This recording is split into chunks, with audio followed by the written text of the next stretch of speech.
Today, the city of Austin released a list of 45 potential sites that could become designated homeless encampments. KXAN's Jacqulyn Powell is live for us at Givens Park, which is one of the spots on the list. Jacqulyn.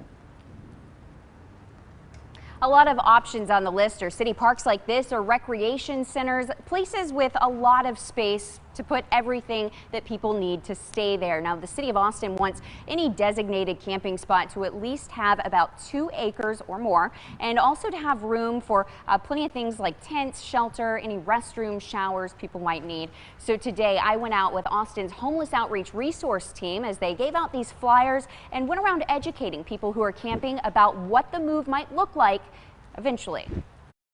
This is David. He admits he sees problems with encampments the way they are. In my opinion, camping is ethical, but I think all the riffraff and all the trash that people leave behind is just out of control.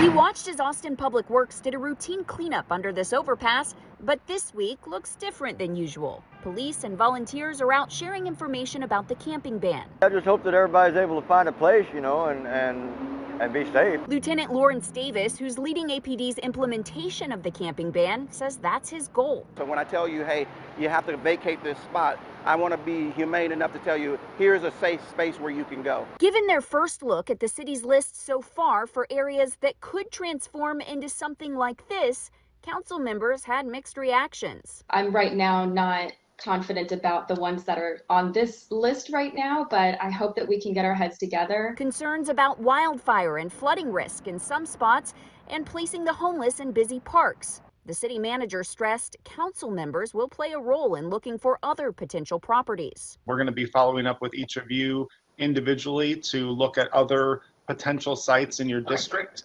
Those may not be city-owned properties, but maybe you have a relationship with a private landowner. How many sites the city might pick is still up in the air.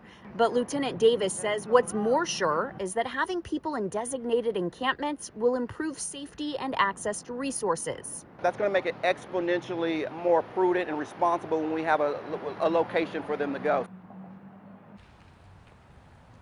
City staff did mention today that of the 70 places originally, city properties that is, originally identified as potential spots, they are still vetting some of them. So this list of 45, you could see some of those still added to this list. But again, council members seem to take a lot of issue with some of the locations in their briefing today. So they are really stressing that this list is in no way final and that it may even be possible that none of the spots on this list are eventually picked. Live in Austin, Jacqulyn Powell, KXAN News. And we've created a map of all these 45 sites in Austin. You can zoom in on the locations or view a full listing.